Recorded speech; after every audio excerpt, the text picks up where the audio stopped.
Toi, tu veux aller de l'avant. Mais ce que Dieu te dit, tu ne fais pas. Ce que tu veux seulement, c'est de venir prier. Que Dieu te donne ça. Que Dieu te donne ça. Il a donné ça à Israël. Mais sur 2 millions, il y a 2 seulement qui sont en entrée à Canaan. Ça ne te fait pas réfléchir. Est-ce que Dieu ne les aimait pas? Si Dieu ne les aimait pas, pourquoi il va faire tuer tous les premiers-nés de l'Égypte? Est-ce que ce n'est pas Dieu qui a créé les Égyptiens? C'est toi qui les as créés? C'est Dieu qui les a créés?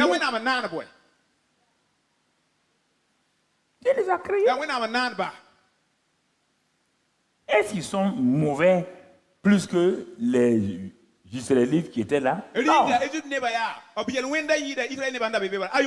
Non. Mais ce qu'il dit de faire, ils ne font pas. La différence, c'est jusqu'à ce qu'elles comprennent ce que Dieu veut d'elles. Comprenez? On n'est pas venu on n'est pas à la recherche de bénédiction. Nous sommes déjà bénis. Dieu t'a béni. Mais tu ne veux pas utiliser ta main pour enlever ta bénédiction. Tu veux que Dieu fasse quoi? Dieu t'a béni de toute bénédiction spirituelle. Un ennemi te dit que c'est faux. Dieu a dit à Adam et Ève, vous êtes à mon image, à ma ressemblance. C'est-à-dire, je vous êtes ce que je suis là. Je vous communique. Un serpent, pas de cette taille-là, non, pas le reptile là. Il n'était pas comme ça avant. Il n'avait pas de venin. Il n'avait pas, non. L'ennemi l'a séduit.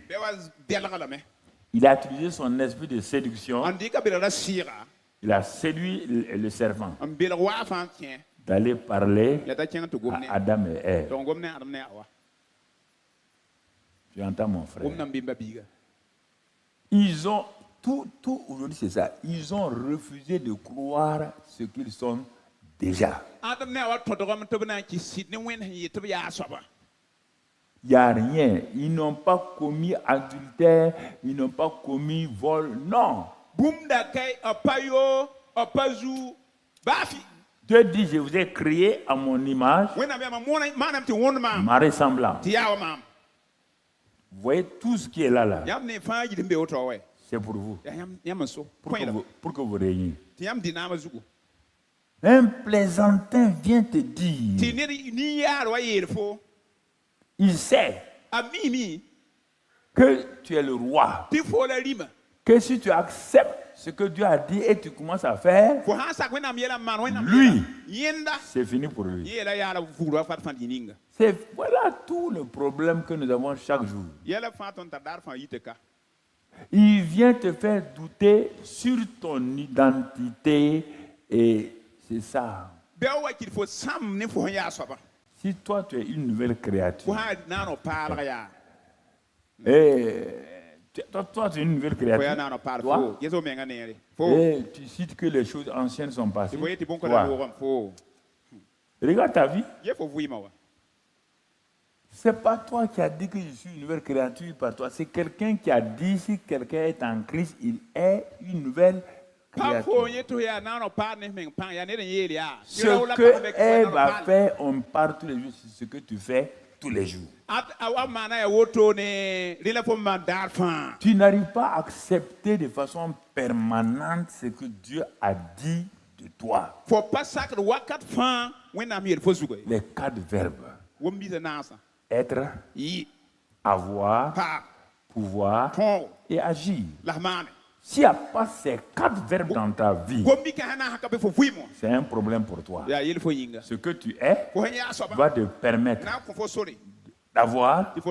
Ce que tu as va te permettre de pouvoir.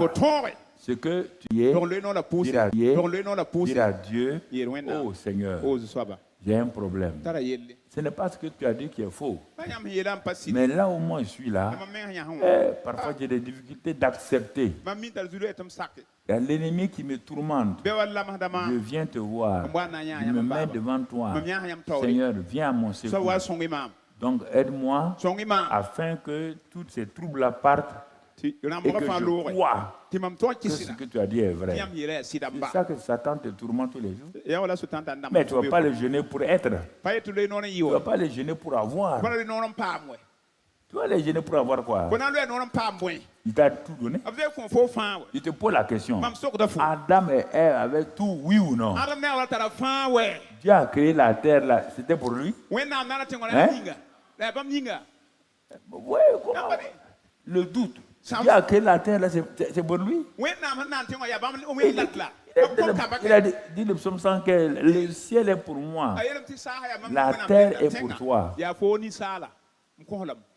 Jusqu'aujourd'hui, c'est ça? La terre est pour toi. La terre est pour toi.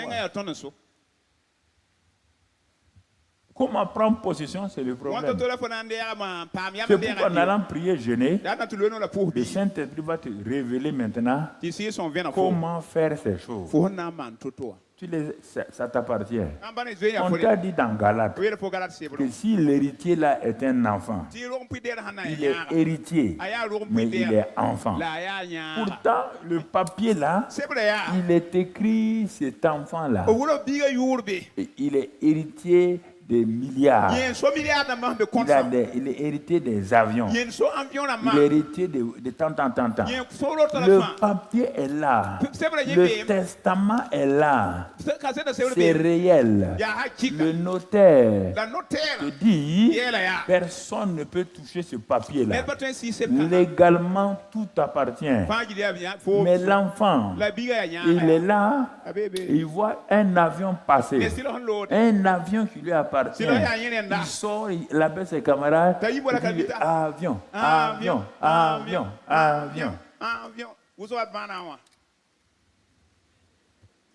Il s'en va dans les boutiques. Il part acheter des petits avions. Il part acheter des petits trains.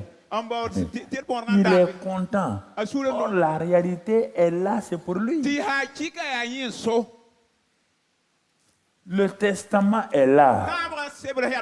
Il a dit que là, tout ce qui est écrit là, ça a été garanti par le sang de Jésus.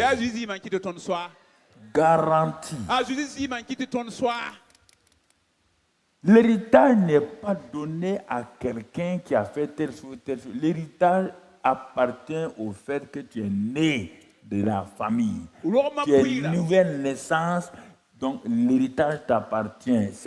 Comment prendre possession de l'héritage manifesté, c'est ça que tu ne connais pas. C'est pourquoi tu jeûnes, tu pries et tu regardes les choses pour voir, simplement.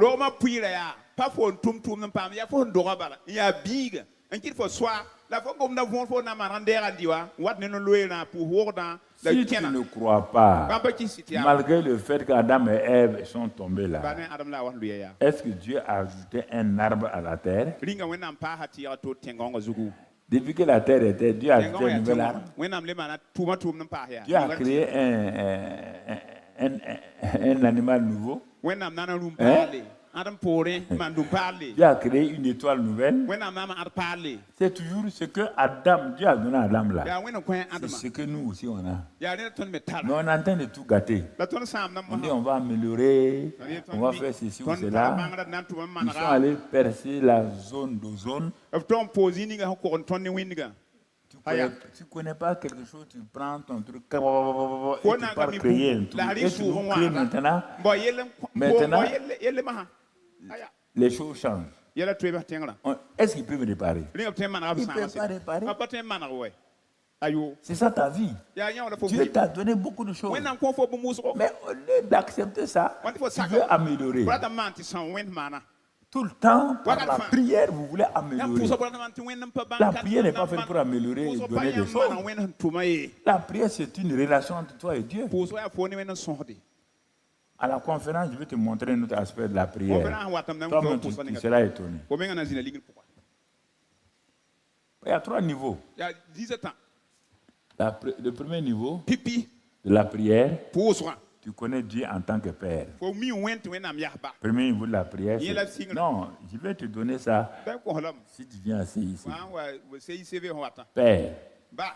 Premier niveau, tu découvres que Dieu est un papa. Tu comprends? Ça, c'est ta relation personnelle avec Dieu. C'est pourquoi quand tu vois Jésus parler là, il dit, mais malgré le fait que vous soyez méchant, quand vous demandez là, quel est le père qui ne va pas donner à son fils? Il te montre le père. Quand tu as connu ça, tu vas connaître le deuxième, tu vas commencer à connaître le deuxième niveau. Tu vas connaître que Dieu n'est pas seulement père, il est un ami. Un ami. Ça c'est fait. Ça c'est la prière demandée et recevoir. Dieu est un père. Notre Père qui est aux cieux. Notre Père. Deuxième élément, il est un ami. Ça veut dire quoi? Là, ça correspond à l'intercession. Je suis là, j'ai un ami qui vient de voyage, il est fatigué et épuisé, alors il n'a pas à manger, alors que moi je n'ai pas à manger à cette heure-là, mais j'ai un autre ami qui lui il a tout. Je veux aider mon ami, c'est ça, à manger, à boire, à vivre. Je me lève la nuit là, c'est ça l'intercesseur, pour aller déranger l'autre ami qui a tout. Je le supplie. Je suis l'intermédiaire. Je me tiens à la brèche. Je crie. Je crie. Il va d'abord m'opposer des choses pour voir si je suis honnête. Il dit non, ne me dérange pas. Je dors avec ma famille. Ça, c'est l'intercesseur. La prière demandée de recevoir, c'est pour toi. Dans le lieu secret, ton Père est là. Ce n'est pas ton ami. Ton Père est là. Il voit tout. Il connaît tout. Dans l'autre parabole, il est un ami. Il n'est pas là. Mais tu cries. Il va se lever, donner les 3 pains là pour que tu donnes à tes amis. Ça, c'est l'intercesseur avec son ami. Troisième niveau qu'on va développer, surtout à CICV là, mon frère, ma soeur, c'est la prier en tout temps, en toutes circonstances. Alors, quand Dieu dit prier sans cesse, les gens, est-ce que Dieu t'a dit d'aller t'agenouiller, prier, prier, prier 3 heures? Non, prier sans cesse, ça veut dire quoi? Là-bas, c'est la parabole de la vieille femme qui a un problème au tribunal. Qui a un problème au tribunal. Et tu vois, quand je vais aborder, tu vas comprendre. Pourquoi?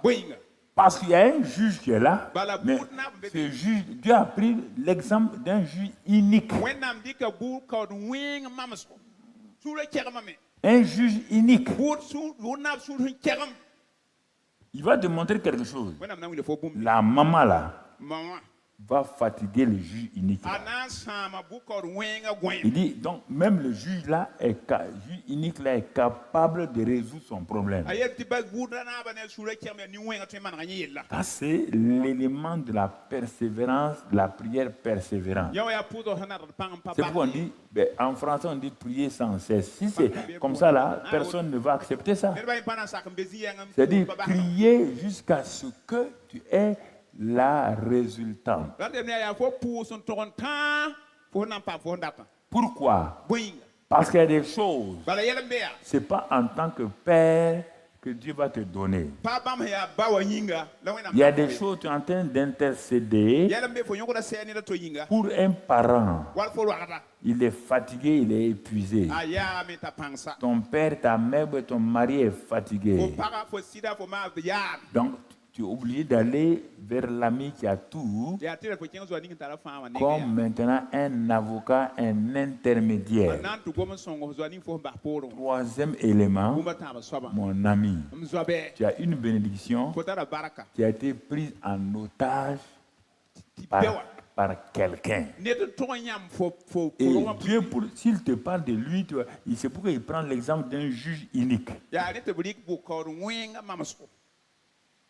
Il insiste. L'aspect là, ce n'est pas le juge unique là. L'aspect, c'est que la vieille là, à tout moment, dès qu'il voit le juge là venir, elle est là-bas.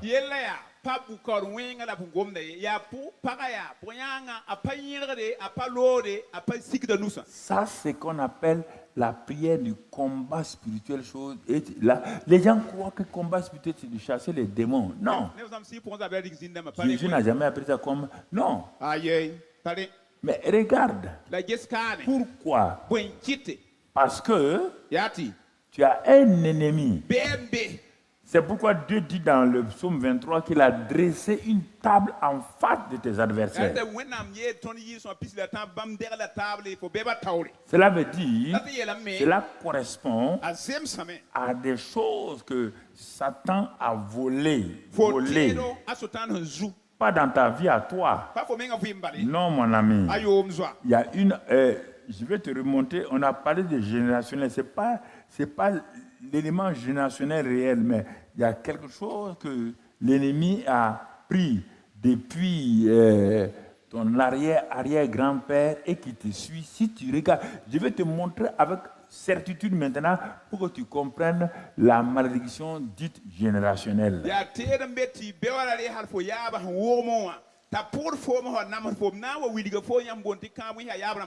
Assois-toi et fais des enquêtes avant qu'on arrive à la conférence. Regarde ton père, ton grand-père ou ta grand-mère, regarde-les. Regarde aujourd'hui, toi qui es là. Regarde ton grand frère ou ta grande sœur. Regarde tes petits frères ou tes petites sœurs. Regarde leur vie. Il y a un élément commun qui est entre eux et les parents. La prière d'intercession ne te donne pas la victoire. C'est ce que la vieille l'a fait. Elle l'a fait. Elle a insisté. Elle a, tu vois, parce que quelqu'un tient son bien. Le juge là tient quelque chose dans sa main et elle va obliger le juge là à donner. Tant que je ne vais pas entrer dans les détails, tu ne comprendras pas. Tu vas rester choix générationnel, prier. Non. Tant que cela n'est pas lâché, tu vas voir, tes enfants vont être dans la même chose. Tes petits-enfants tu vas voir les mêmes défauts, les mêmes problèmes, même si tu es rempli du Saint-Esprit. Ce n'est pas un péché. C'est une alliance qui a été faite quelque part et qui vous suit. Les alliances. Ce n'est pas la prière qui la prière d'amitié là qui fait ça. C'est pourquoi les gens disent mais pourtant je jeûne, je prie. Mais pasteur, je ne comprends pas. Je ne commets pas adultère. Quelqu'un réclame quelque chose sur ta vie. Et il a le droit légal de réclamer. Il a le droit légal de réclamer la chose. Tant que toi tu ne vas pas comprendre que tu as le droit légal de briser ce qu'il réclame là, c'est un problème. Plein de chrétiens sont découragés quand tu les vois. Ils rient, font tout.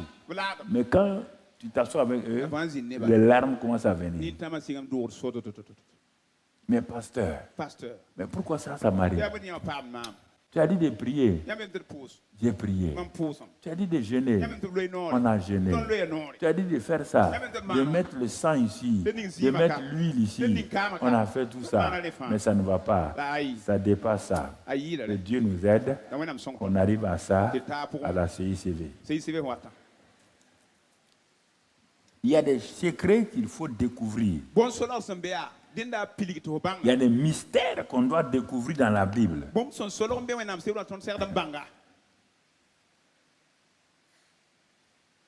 Qu'est-ce qui a créé un problème à Moïse, l'ami de Dieu. Qu'est-ce qui a créé un problème à David? Tu comprends? Tu vas étudier depuis le début. Moïse voyait Dieu face à face. Ce qu'il demande à Dieu, Dieu le fait. Quand il monte dans la prière, il descend avec la gloire sur son visage. Et il ose dire à Dieu, fais-moi voir ta gloire. Il dit, tu es mon ami, mais voir ma gloire là. Il dit, mais je vais le faire. Tu vas passer par un moyen pour voir ma gloire. Tu vois le rocher qui est là-bas là. Il dit, tu connais le rocher là, non? Il dit oui. Tu l'as frappé une première fois. Maintenant ce rocher là. Donc je vais te mettre là-bas. Et on te dit que le rocher là c'est Christ. Mais Moïse ne comprend pas. Christ n'est pas encore venu. Mais Dieu l'a pris, il l'a caché dans le rocher. Dieu te cache dans le rocher, Christ, mais toi tu sors là-bas, tu vas aller avec ton onction. Ça ne marchera pas. Tout ce que Dieu t'a donné marche quand tu es en Christ, tu marches en Christ et tu fais toi. Ce n'est pas la prière et le jeûne. Je vais vous démonter et remonter tout ça là.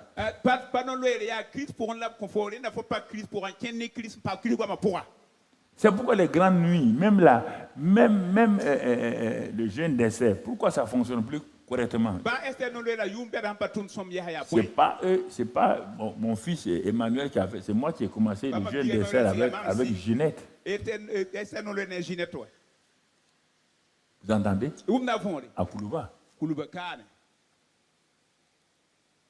Vous entendez? Parce que si vous laissez les règles, pourquoi? Ça s'affaiblit. Il ne s'agit pas de faire des propagandes, on va faire ça. Non, c'est pas ça. On a veillé, tu as eu quoi? Regarde Moïse. Dieu voyait que Moïse va arriver à Kades Barnea. Il sait que son conquérant là est en danger. Il a averti Aaron, il a averti Marie et il l'a fait devant Moïse pour que Moïse entende. Dieu a dit, il y a quelque chose qui te suit Moïse. Quelque chose te suit. Il dit, c'était un homme impatient. Mais Dieu lui dit que lui n'a pas vu sur la terre un homme aussi patient que Moïse. Moïse a manqué ça.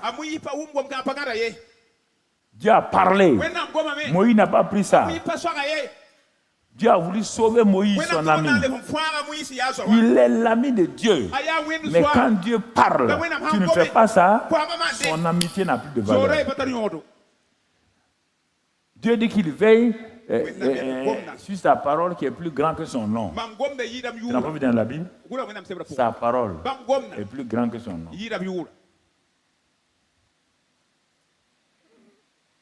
Si Moïse avait accepté ça, malgré le fait que les Juifs là étaient rebelles là, s'il avait accepté ce que Dieu a dit, l'événement arrive bientôt devant Moïse. La plus grande tentation est devant Moïse. Ils sont arrivés à la frontière. Kades Barnea. Moïse a les preuves que Canaan est réel. Il va envoyer des gens. Lui-même sait. Mais lui-même, lui dit attention, il y a un problème. Il faut que tu rentres à Canaan. Mais Moïse, tu as entendu, il y a un problème. L'impatience. Mais pourquoi? Regarde ce que Dieu a dit à Aaron et à Moïse. Aaron et sa sœur, on dit que c'est à cause de la femme de Moïse. Que pourquoi il est parti prendre une Éthiopienne, Or c'était faux, c'était la jalousie. Mais Dieu n'a pas répondu à ça. Dieu savait que l'ennemi voulait provoquer quelque chose pour bloquer Moïse. Au lieu que Dieu réponde directement à Aaron et Marie concernant la femme là, il sait que Satan tourne pour avoir Moïse.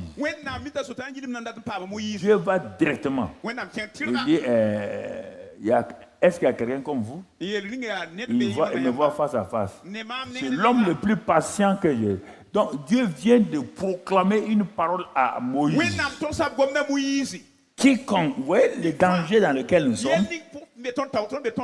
Satan veut empêcher que nous entrons dans notre destinée. Alors que Moïse a fait, Dieu le présente à la fin, il dit que l'homme, il dit que on n'a jamais vu un homme qui a fait autant de miracles que Moïse. Malgré ces miracles-là, Moïse n'est pas entré dans sa promesse finale. Il a été frustré. Il est toujours l'ami de Dieu. Mais il a été frustré.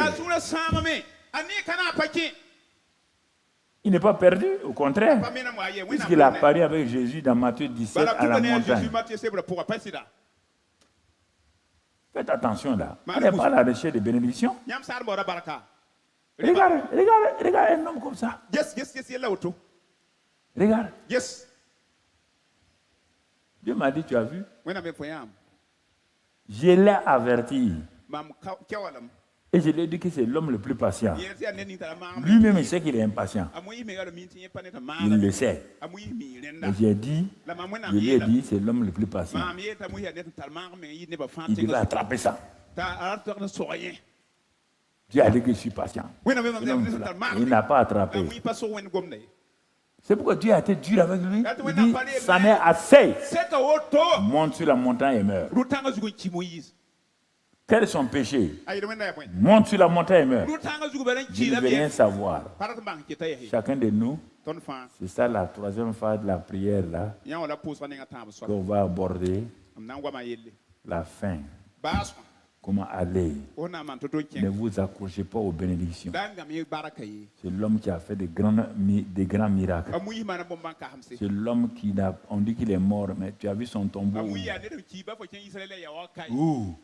On dit que c'est Dieu qui l'a enterré. Tu as déjà vu Dieu enterrer quelqu'un? Dieu n'enterre pas de mort. Dieu est vie. C'est une parenthèse que j'ai voulu ouvrir avant qu'on arrive à la conférence. Faites attention. Quand je vous enseigne ces choses-là depuis quelque temps là, c'est pour que chacun d'entre nous. Ah non, on a fait tel programme. Il n'y a pas de problème. Les programmes sont bons. On a fait telle chose. Ne vous collez pas des choses secondaires. C'est votre vie qui intéresse Dieu. Pas vos programmes, pas vos activités. Si tes programmes réussissent à 100% et que toi-même et Dieu vous n'êtes pas en chose, tu as tout perdu. Okay. Je vous parle aujourd'hui. Hein? On a fait tel concert. Le concert était bien. Même Dieu est content. Dieu vient te dire, bon, ce que je t'avais dit de faire là, dans ta vie personnelle là, tu as fait ça? Ah, c'était bon. Ta vie, c'est ce que je t'ai dit de faire. Hein? Ce n'est pas ce que tu es en train de faire. Ce n'est pas tes activités. Tes activités n'ouvrent pas la porte du ciel. C'est ta vie qui ouvre la porte du ciel.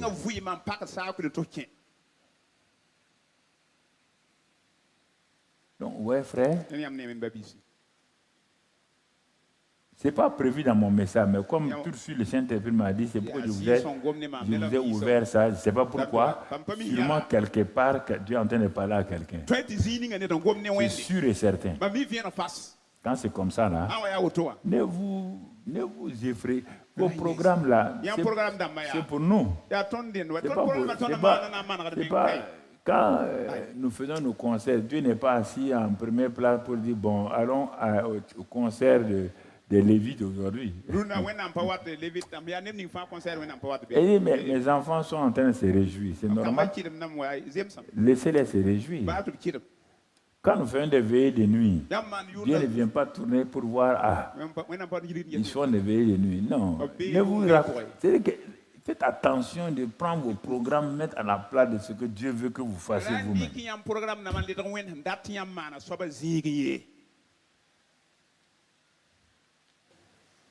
Dieu ne veut pas regarder la vie de Caleb. On l'appelle chien. Pourquoi il n'a pas refusé? On a appelé l'autre là, Jabet. Mais ça, ce n'est pas un bon nom. Lui, il a refusé. Parce que ça a dû créer problème. Mais quand il a compris que Caleb, là, fils de Jéphuné, il est de la tribu de Juda. Il a dit, Caleb, chien, de la tribu de Juda. Mon père a réfléchi avant la tribu de la louange. Il a dit, je suis un chien loueur de Dieu. Je suis de la tribu des loueurs de Dieu. On dit, tu chantes? Il dit, la louange, ce n'est pas chanter. Quand on dit Dieu habite dans la louange, on n'a pas dit Dieu habite dans les chants des chantres. Voilà l'erreur que parfois, en tant que chantre, les gens font. Dieu n'a pas dit qu'il habite dans les chants des chantres. Ce chantre est en train de louer Dieu, comme il le dit. Il est dans la désobéissance totale à Dieu. La Bible dit que sa louange devient une abomination.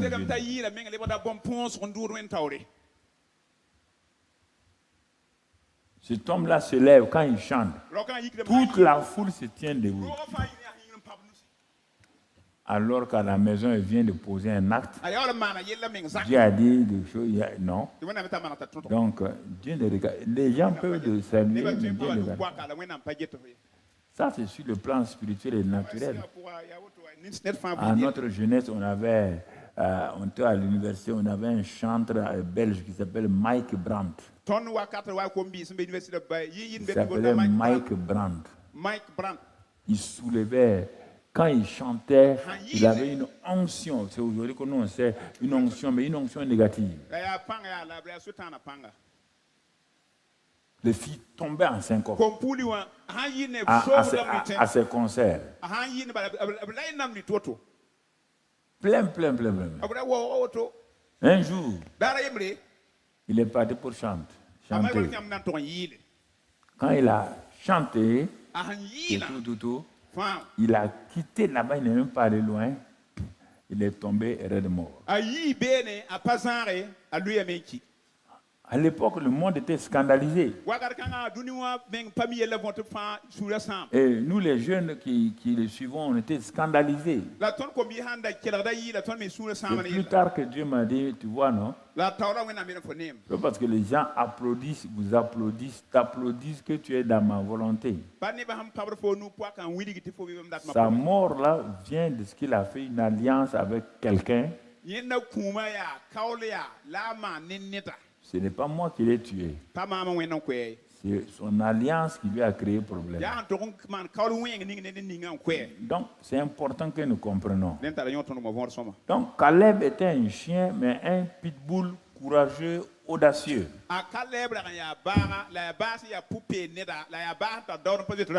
Donc, il faisait partie de la tribu des loueurs, donc de Juda. Et à cause de ça, allons lire dans Nombre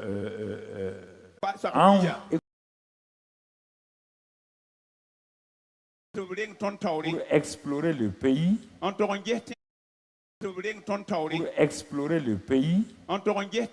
Et pour nous faire un rapport sur le chemin par lequel nous y monterons. Et sur les villes où nous arriverons. 23. C'est ta vie, Moïse dit, c'est ta vie m'est paru bon. Et j'ai pris 12 hommes parmi vous, un homme par tribu. Ils partirent, traversèrent la montagne et arrivèrent jusqu'à la vallée d'Escol qu'ils explorèrent. On va s'arrêter là. C'est le peuple lui-même. Vous entendez, hein? Le peuple lui-même qui a dit Moïse. Ah, vraiment. Tu nous as dit que Dieu nous a donné un pays. Tu dis, il est comment? Cela est décrit dans Deutéronome 8. Deutéronome 8, on peut le voir rapidement. Deutéronome 8. Voilà ce que la Bible dit. Verset 7. Regardez bien. Il n'y a rien qui a surpris Israël. Hein? Car l'Éternel, ton Dieu, va te faire entrer dans un bon pays. Pays de cours d'eau, de sources et de lacs. Ils jaillissent dans les vallées, dans les montagnes. Pays de froment, d'orge, de vignes, de figuiers, de grenadiers. Pays d'oliviers et de miel. Pays où tu mangeras du pain avec abondance. Où tu ne manqueras de rien. Pays dont les pierres sont du fer et des montagnes duquel tu tailleras les reins. Lorsque tu mangeras, tu rassasieras. Tu béniras l'Éternel ton Dieu pour le bon pays qu'il t'a donné. Garde-toi d'oublier ton Dieu au point de ne pas observer ses commandements, ses ordonnances et ses lois que je te prescris aujourd'hui. Lorsque tu mangeras, tu rassasieras. Lorsque tu bâtiras et habiteras de belles maisons. Lorsque tu verras multiplier ton gros et ton menu bétail, s'augmenter ton argent et ton or, et s'accroître tout ce qui est à toi. Prends garde que ton cœur ne s'enfle pas et que tu n'oublies l'Éternel ton Dieu qui t'a fait sortir du pays d'Égypte et de la maison de servitude. Il t'a fait marcher dans ce grand pays, etc., etc. Verset 17. Garde-toi de dire en ton cœur, ma force et la puissance de ma main m'ont acquis ces richesses. Souviens-toi de l'Éternel ton Dieu, car c'est lui qui te donnera la force pour les acquérir, afin de confirmer, comme il le fait aujourd'hui, son alliance qu'il a jurée à ta père, etc., etc. Si on avait lu dans Exode 23, ce qui précède ici, là, il a ajouté beaucoup de choses concernant leur vie. Il dit, je vais éloigner de vous la maladie. Vos femmes ne vont pas avorter. Il a ajouté, voilà le pays de la promesse. Voici le royaume des cieux. Ils ne sont pas rentrés encore. Mais Dieu est venu leur montrer comme pour qu'ils sachent que le pays là est une réalité, même s'ils n'ont pas mis pied d'abord, même s'ils n'ont pas envoyé des espions. C'est ça que Dieu nous dit. Il dit à la croix du calvaire, Dieu nous a bénis de toute bénédiction. Donc regardez, entre ce que vous vivez et ce que j'ai préparé, il n'y a même pas de comparaison. Regardez la vie, ce que Dieu appelle le royaume qu'il a révélé à Israël. Et ce n'est pas eux qui ont bâti ça. Mais Dieu a dit quand ils vont arriver, ils vont faire beaucoup de choses. Alors, je te pose la question. Quand ils ont entendu ça, ils ont dit, Moïse, envoie des gens. Ah oui. Comment ça? Tu es sûr? Ta prédication d'aujourd'hui est sûre? Il dit oui. Ah, si ta prédication est vraie, choisis 12 personnes. C'est nous-mêmes qui te demandons. Ils vont aller. Et Moïse va choisir 12. Il va choisir 12. Donc, vous voyez là, et parmi ces 12-là, dans nombre 14, regardons, donc ces 12-là, leur nom, regardons, nombre 14, je vous ai donné le texte. Technicien, je t'ai donné le texte il y a longtemps. Nombre 14, verset 24.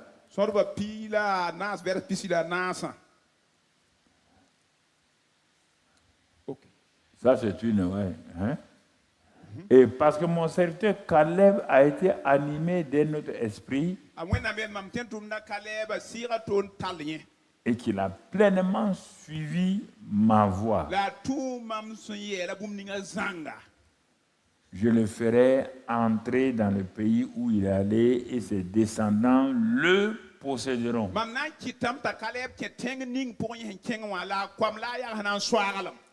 Mais si on avait lu Nombre 13, verset 1, Nombre 13, verset 1, l'Éternel parla à Moïse et dit: envoie des hommes pour explorer le pays de Canaan que je donne aux enfants d'Israël. Envoie-les pour qu'ils sachent que le royaume des cieux est une réalité. Puisque je leur ai décrit tout ça, j'ai décrit à ceux de la nouvelle création le royaume des cieux que je leur donne en Christ. Je leur donne. Tu enverras un homme de chacune des tribus de leur père. Pas n'importe qui, tous seront des principaux d'entre eux. Moïse les envoya du désert de Paran d'après l'ordre de l'Éternel. Tous ces hommes étaient chefs des enfants d'Israël. Tu entends? Tous. Verset 6. 6, on va voir un nom. Ils ont donné tous les noms, mais c'est sur le verset. Je ne t'ai pas donné verset 6. Il y a quelqu'un qui n'a pas la main rapide là. Pour la tribu de Juda, Caleb, fils de Jephuné. Le représentant de la tribu de Juda, de la cellule de Juda, s'appelle Caleb. Vous entendez cellule d'Eden TBI, vous entendez? Voilà les noms des diacres. Il s'appelle Caleb, tribu de Juda.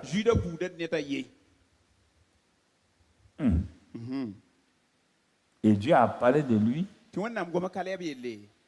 Qu'est-ce qui s'est passé? Si on revient encore dans Nombre 14, versets 30 et 38. Bon, que quelqu'un prépare aussi le micro, ça, au cas où ce n'est pas rapide, là, on va lire ça. Nombre 14, versets 30 et 38. Vous n'entrerez point dans le pays que j'avais juré de vous faire habiter, excepté Caleb, fils de Jephuné, et Josué, fils de Nun. Verset 30, non, le 38. Ok. 38. Josué, fils de Nun, et Caleb, fils de Jephuné, restèrent seuls vivants parmi ces hommes qui étaient allés pour explorer le pays. Pourquoi je prends ces noms-là? Parce que c'est la conclusion. Dieu a parlé. Dieu a monté le pays. Dieu leur a dit que le pays leur appartient. Et quand Josué va démarrer, il dit, bon, partout où vous mettrez, il suffit de mettre la plante de votre pied, sinon le pays vous appartient. Il y a combien d'années tu es chrétien? Dieu dit, qu'il t'a déjà béni de toute bénédiction. Mais pourquoi tu n'as même pas le tiers de la bénédiction de Dieu?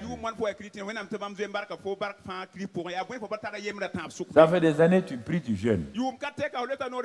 Où sont les résultats?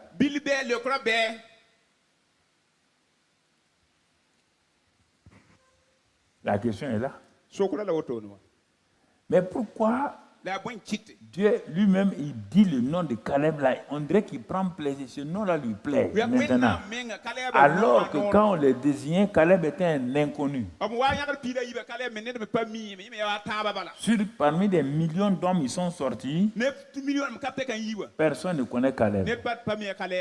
Caleb a commencé à être révélé la première fois lorsque Moïse a choisi les 12 pour les envoyer pour explorer le pays.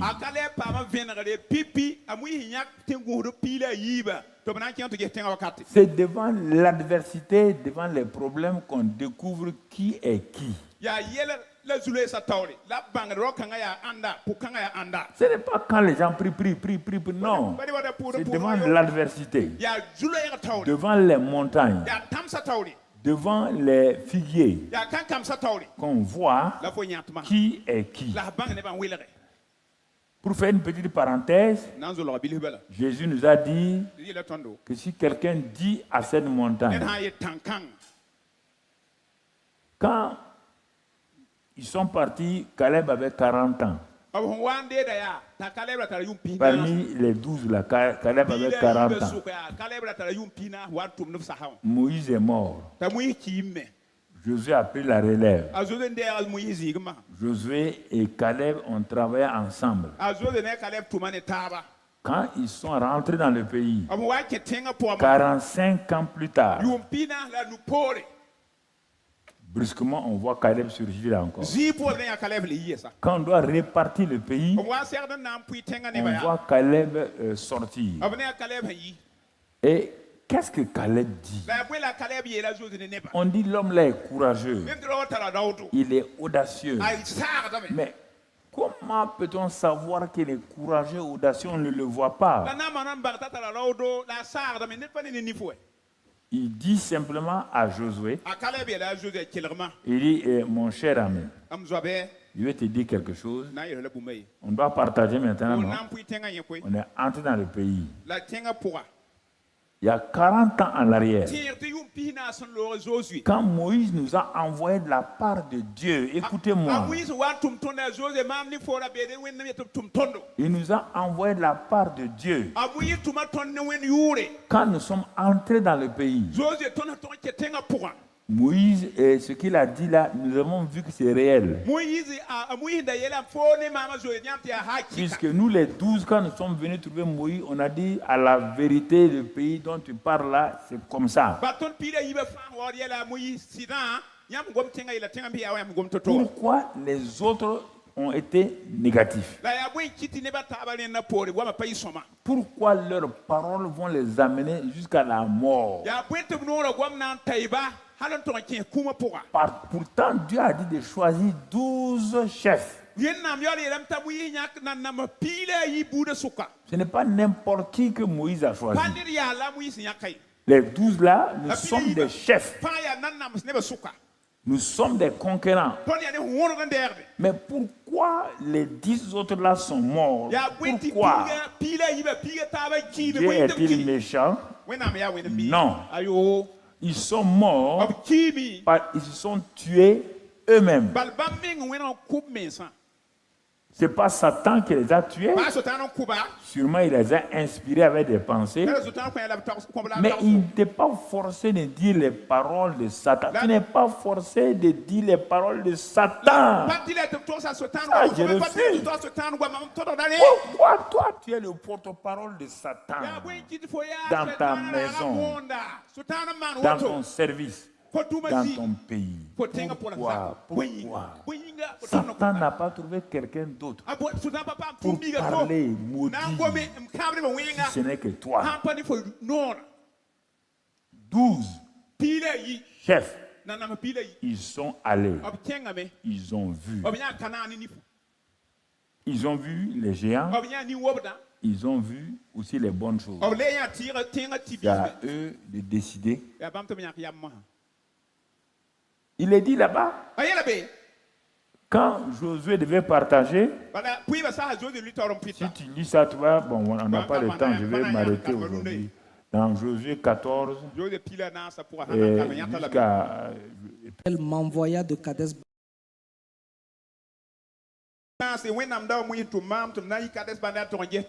Et je lui fis un rapport avec droiture de cœur. Mes frères qui étaient montés avec moi découragèrent le peuple, mais moi, je suivis pleinement la voie de l'Éternel, mon Dieu.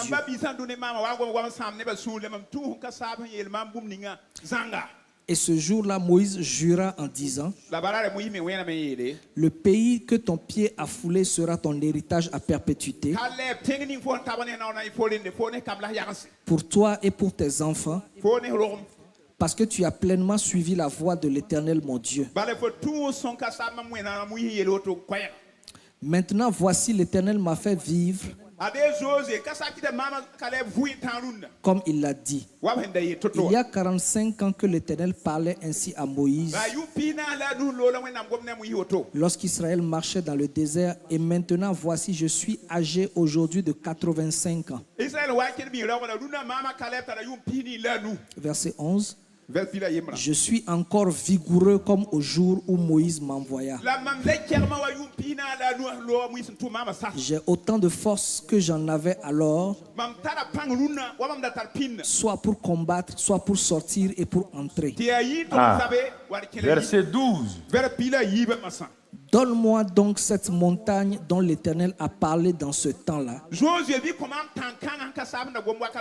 Car tu as appris alors qu'il s'y trouve des Anakim et qu'il y a des villes grandes et fortifiées. L'Éternel sera peut-être avec moi et je les chasserai comme l'Éternel l'a dit. Vas-y, 13. Verset 13. Josué bénit Caleb, fils de Jephuné, et il lui donna Hébron pour héritage. C'est ainsi que Caleb, fils de Jephuné le Kénizien, a eu jusqu'à ce jour Hébron pour héritage, parce qu'il avait pleinement suivi la voie de l'Éternel, le Dieu d'Israël. Okay. Bon, regardez frère, est-ce que Caleb est parti prier, jeûner quelque part? Je veux que ça s'imprègne vraiment dans vos cœurs. Prier et demander des choses, c'est bon. Mais on te dit, plusieurs fois on a dit, Dieu a dit, Caleb même a dit, et Josué conclut, ça dit, il a pleinement suivi la voie de l'Éternel, le Dieu d'Israël, ou son Dieu.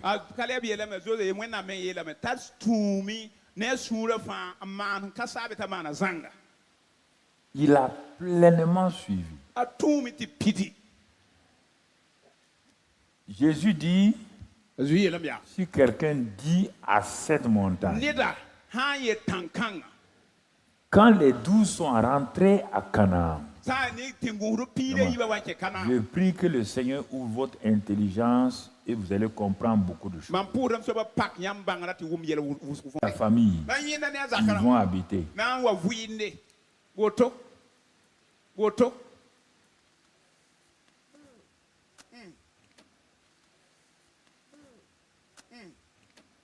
Dans le royaume des cieux, est-ce que toi tu as dit à Dieu là, ou est-ce que toi et... Non, tu demandes. Quelle est ta vision? De vision, il n'a pas changé de certitude, rien. Pourtant, il a pris de l'âge. On peut dire qu'à 40 ans, le gars était chose. Mais à 85 ans, même chose. Parce que son cœur est attaché à Dieu. Il ne veut pas de bénédiction. Non. Ce que son cœur a dit là, Il dit à Josué, mon gars, tu te rappelles, à 40 ans là, quand on est parti, on est revenu. Au moment où tout le monde a dit non là, toi et moi on a dit oui. Qu'est-ce que j'ai dit à Moïse? Ah, Josué dit, j'ai vu que tu as dit à Moïse qu'il y a un endroit là qu'on appelle Hébron. Tu as décrit tout à Moïse. Moïse t'a regardé. Il a dit, ah, tu peux prendre ça. Il dit non. Donne-moi seulement. Les géants, dès le moment où Dieu nous a donné, aucun géant n'a une importance. Ils sont déjà morts. Quel est ton langage? Au moment où les autres disent que les géants vont nous tuer, nous ne sommes rien, Caleb dit que les géants sont de l'ombre pour nous. Quelle est ta destinée n'est pas entre les mains de Dieu. Il faut arrêter dans ta bouche. Si tu refuses de dire ce que Dieu a dit, tu n'as qu'à faire ce que tu veux. Jeûne. Il faut jeûner 150 jours. Dieu s'en fout de ton jeûne. Quand tu méprises sa parole. C'est pourquoi je vous amène, au fur et à mesure que nos prières, nos jeûnes s'alignent avec la parole de Dieu. On ne va pas aller maîtriser, manipuler Dieu à travers nos temps de jeûne et de prière. Quand on dit jeûne et prière, on voit les gens sont contents. Quand on dit obéissance, ils sont mécontents. Tu es insensé ou quoi? Tu crois que jeûne et prière là va te donner quelque chose si tu désobéis? Les 2 millions, mais vous dites les 2 millions que Dieu a laissé mourir là, c'est Dieu qui les a tués? Dieu dit, vos propres langues vous ont tués. Mais comme vos enfants n'ont rien dit, et n'ont pas parlé, je ne peux pas laisser tuer les enfants. Eux, ils vont garder. Mais vous avez dit, on vous a dit de ne pas parler comme ça. Vous avez parlé. Moïse vous a rabroué. Josué et Caleb vous ont rabroué. Vous voulez les lapider. Vous voulez les tuer. Ah, dit le pasteur là, il est comme ça. Il dit, vos propres paroles, c'est elle qui vous tue. Écoutez-moi très bien. Quand je vous parle là depuis 2 ou 3 mois sérieusement, prenez ça au sérieux. Pas de défaut. Il a décidé avec ses défauts, tout. Lui, il va faire la volonté de Dieu. Mais s'il échoue, Dieu va l'aider. Mais lui là, il va faire. C'est difficile, hein? Mais je vais faire. Lui, il n'a pas parlé à la montagne. Non. Jésus même dit de parler à la montagne. Caleb n'a pas parlé à la montagne. Et il a dit, Josué, depuis le jour que j'ai vu la montagne, là, je ne vais même pas parler. Puisque Dieu m'a donné, il nous a donné le pays. Il nous a donné les montagnes. Il nous a donné les géants. Pourquoi je vais leur parler? C'est pour moi. Je te prépare pour CICV. Tu vois, non? Dieu dit dans Jacques 1 de ne pas hésiter, de ne pas avoir un cœur partagé. Donne raison à Dieu. La peur va venir. Devant tes circonstances, la peur est là. C'est pourquoi Dieu a dit à Josué, prends courage, n'aie pas peur. Dieu sait, Dieu te connaît. Mais toi, que ta bouche dise ce que Dieu a dit. Est-ce que ça ira? Ah, nous on a peur, hein? Est-ce que la parole... La parole là, depuis que Dieu a donné la parole, elle n'a pas changé. Des millions d'hommes n'ont pas cru à ça. Ils sont morts, ils sont partis. Des millions aussi ont cru à ça. Ils ont plu à Dieu. Chacun est libre devant la parole. Il n'y a pas un qui en a plus. Regarde. Si tu comprends que Dieu tient à sa parole, que même ses amis, il a dit à David, je t'ai parlé, tu veux compter le peuple là. Tu veux compter le peuple pourquoi? Il n'était pas du dénombrement. Le dénombrement, ce n'est pas une bonne chose. Et il dit, mais pourtant ton cœur est correct. Mais on dirait que maintenant que tu as réussi là, tu ne veux plus m'écouter. Souvent, quand le succès est l'ennemi le plus dangereux du chrétien, l'échec et la difficulté, ça vous permet d'aller de l'avant, d'avoir confiance en Dieu. Mais quand vous commencez à réussir, vous pensez que vous êtes quelqu'un. Vous pensez qu'il n'y a plus rien en dehors de vous. Vous pensez que vous êtes la référence nationale, la référence internationale. Vous pensez que sans vous, on ne peut rien faire ici. Non, mon ami. Arrête ça. Ça ne te donne rien. Ça ne me donne rien.